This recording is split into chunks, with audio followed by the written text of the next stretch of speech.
XRP USD shorts is increasing. This is a daily chart, and you can see that the RSI went from 30s towards 63. That's a sharp increase in the interest for short selling in XRP. And that's happening at a time when the entire crypto market is trying to get back up, especially XRP trying to hold on to that zero point 0.4 mark. Now, is that really bad?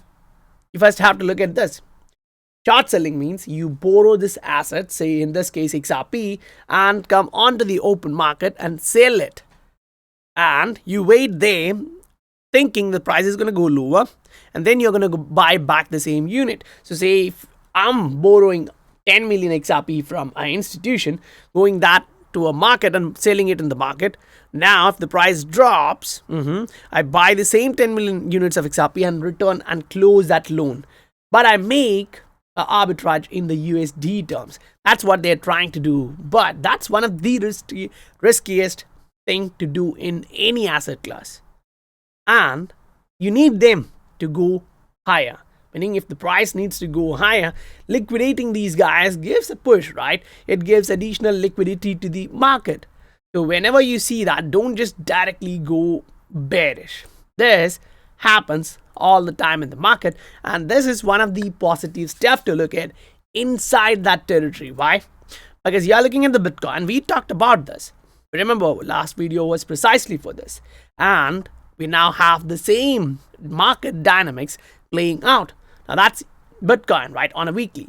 Now you take a step in, you zoom in, and you look at this particular trading channel. You are inside this. Right now, look at the RSI. We did a recent video, right, in which we highlighted why you should combine these three: RSI, MACD, and the price. So the price is at a resistance. RSI is about to break higher on a daily. MACD is bouncing. That gives you a signal that the price may still go higher. So we may go retest this moving average zone. So that gives you like 35 to 36,000. Now, why a resistance is there? Because it's not only the horizontal resistance, it's also the trend line resistance. In this case, it's actually a descending trend line, which is going to be resisting us by 40% move. Now, 40% move in Bitcoin really gives the ability for XRP to move higher. Why do I say that? Look at this pattern here in Bitcoin. You have a similar market dynamics playing out for XRP, but it's still slow. It didn't actually go much up. Why? You got sellers coming into the market trying to push this price low. So you actually know if some buyers are coming in, they're going to be kicked out. Great. But as of now, you are being suppressed. That's not a small thing in the crypto market. And especially when you actually understand that the Bitcoin dominance is going up and the pattern of altcoins suggests you are going to have a good rally here, XRP is being suppressed. Now, if you go look at the fundamentals and what's happening right now in the market, you are like, okay, we get this. SEC is now going against the BNB, right? And when you actually look at this, it kind of gives you like the market narrative, what the market is suggesting you. If they are spending their time on this, you do have to understand it's not small. Now, look at this. We were talking at point in billions. So this guy is going to dump, and he was dumping, right? Now, if you are looking at this, he just dumped another 70 million XRP, which makes only 183 million left. So yes, you are getting additional supply coming into the market. Now, Ripple, the company, is also absorbing some of that supply. We saw that from the last report. Fine. What's positive there? One, it's only 183 million. He can't do this forever. It's going to end in a couple of months if this happens like this. That is great. Now, while you look at these stuff, you do understand that, yes, this has been there from the initial days and SEC is coming on to them. Why not Ether? You're coming on to BNB. Now, this kind of gives another layer of that drama in towards this. So literally SEC is now stopping the Ethereum's competition. You saw how people are moving out from Ether because of its inability to scale and the fee, the friction.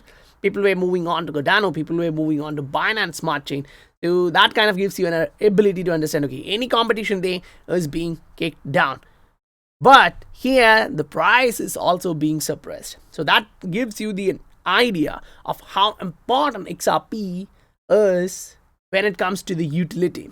And as people understand this and investors step in, they're going to make a ton of money. But they're going to first push you out of this unless you have that level of patience.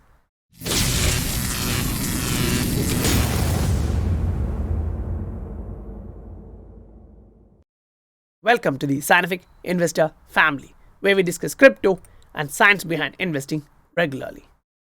Right now, the market is actually showing you a lot of opportunities. A lot of them are right now reversing, showing you different ideas, trade ideas, investing ideas, all of them happening inside this market. And if you really want to look at these as an opportunity to understand what the market is doing and how you can use that inside this market, when you see these green numbers, okay, first, in a bear market, you get rallies, bear market rallies, fine. But if you're not in a bear market, that's a trend reversal. So first you need to look at the macro scenario and ask yourself, okay, are we in a bear market? Because if you look at these indicators, RSI is at the bottom. The price didn't actually come low to 10,000, 9,000 like a lot of people were talking about.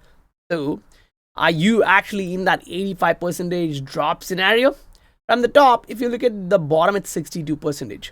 Now, Bitcoin does this every now and then, 60% drops inside a bull market. Did we actually enter a bear market back then? No, we were inside a bearish correction in the bull market. So don't get confused. Now, many people will have different opinion. Now you'll have to stick with your decision, which comes directly from the history of price fluctuation. That gives you the ability to learn more and learn quickly. Now we talked about this scenario, the price coming all the way back down to test the moving average when the moving average is crossing to the upside. Yeah, the same, it's crossing to the downside, you go up. It's crossing to the upside, you come back down. So now when it is crossing to the downside, what do you expect it to do? It should actually come back higher, right? That's the logic there. Now, while you say the same, and we are repeating this from some time because we are in the same pattern. Now, if you want to change your ideology every now and then, that's a different story. But right now, you're still inside that pattern and we are following that. Why? That is a falling wedge. When it breaks to the upside, not if, this market is going to give you more signals that it is going to the upside. Now this is XRP. On a weekly, it actually shows, yes, it is in the support zone where it has been bouncing. Last couple of times when you entered this particular zone, you can see, okay, there were a lot of buyers coming in at a time when people were moving out of fear. And then what happens? The price kind of go back up. 5x, 10x, 15x. So this happens in every asset class. This happens in every assets. Those who understand how to monetize on the fear of the market gets the ability to do that. Now, one of the other point which I would like to make here is just look at this. When you crossed to the upside, you made your top there. Does that make sense? When you crossed to the upside, you made your local top there. Fine. Now we zoom out. You can actually see, like, as you crossed here, just after that, you made the bottom. It's kind of like, okay, almost all the time, it does happen. Before that, the price come back to retest that, or just after that, the price come back to retest that level. Now, if you put that perspective here, you're understanding one thing easily. Okay, from the moving average zone, the price went 50% down, and you now have 100% to move back up. So if you're coming back up from current price, it's 75% to the upside. That's not a small rally, but that's not the gigantic rally which we are all waiting for. It just gives you the idea that this particular trend line is still playing out because that happens to be that resistance. But if you manage to break that, okay, that's a different story and we'll have to cover that. Now, inside this, we've talked about this, right? The RSI has been this low from some time now, and that shows you it's a massive opportunity in history of price fluctuation for XRP. Now, when the entire market shows you, okay, we are going to bounce, XRP do bounce with them. When the Bitcoin dominance is going high, you now understand, okay, money is coming back into this market. Altcoin market suggests the RSI is showing you an inverse head and shoulder pattern, which we had last year. If you remember, February, March, we were getting that. April, May, we went higher. Now, a lot of small coins, they do rally before the big coins because they don't actually need that much big amount of money to come in. So when you actually go on to the market, you can actually see, okay, a lot of these small coins are pumping. They are breaking higher. They're giving you a lot of trade opportunities, a lot of investment opportunities if you are there for short to medium to long term. And now this kind of shows you, okay, there is a lot of opportunities inside this market. And that's why we actually try to give you guys this, right? If you are in the market, you should be knowing that there is breakouts happening. You do have a breakout and you do have a target for that breakout. Right? So once you actually understand this, you can take advantage of that. Why? Because you do have a stock market which was correcting from some time. If you take that from last December, you were in a corrective mode. Now, you're still inside corrective mode, but close to this resistance. So if you're able to break this one, I know this goes against a lot of stuff, but you can continue higher. Right? Why? You go look at silver. The silver market is showing you that it's been consolidating for some time and it just made a spring event. If you consider this as a Wyckoff reaccumulation pattern. One question which I would really like to ask you is, are you a defensive investor? Are you an aggressive investor? You have to respond that to yourself because your actions will be based on that. And there is actually a time when you should be going aggressive and when you should be going defensive. We've watched the price of XRP marching from 0.11 all the way up to $2. A lot of people were going crazy aggressive by the time we were breaking 0.7, 0.8.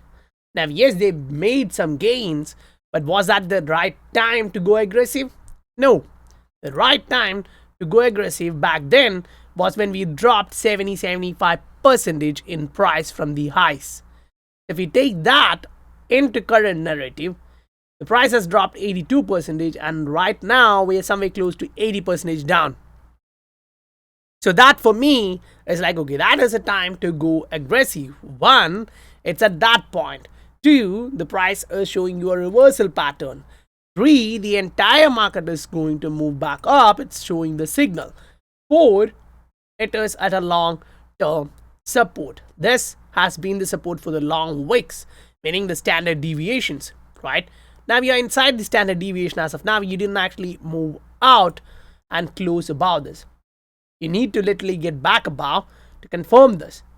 But that doesn't actually change the narrative here, showing you whenever the price drops 70-80%, it happens to be an opportunity in XRP. You look at this rally. We went down 70%. Great. Now you go look at the previous one. You actually drop like 60%. So whenever you are dropping that heavy, the price is giving you as after a rally, not when it's sideways and dropping 100%. Fine. Then the final capitulation events, when it is responding to a macroeconomic situation. Now that's a short-term event playing out. The market will digest that as a short-term event because that's going to come and go.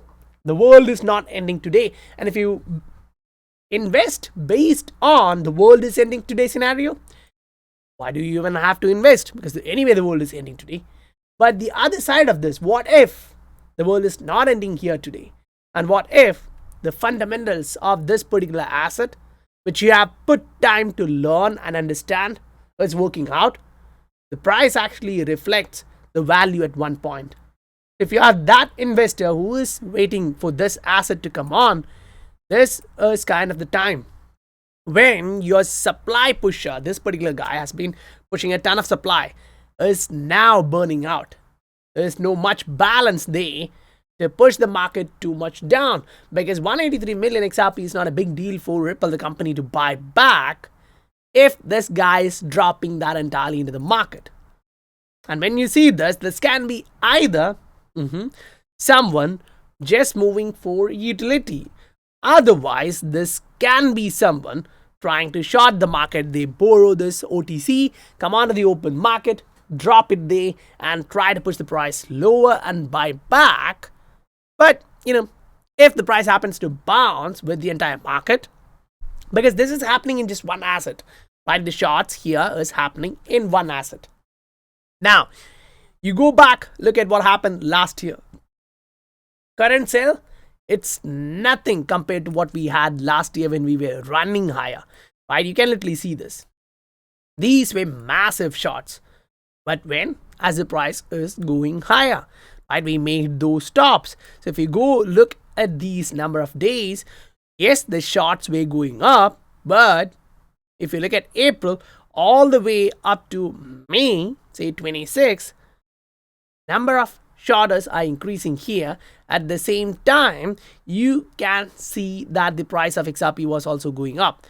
It kind of topped out here in mid-April, and then by 10th May it started slowing down, and 17th May it actually dropped. So now you're coming back here to see that, and you're like, okay, there's a lot of shorters coming in after that confirmation that the price is going down.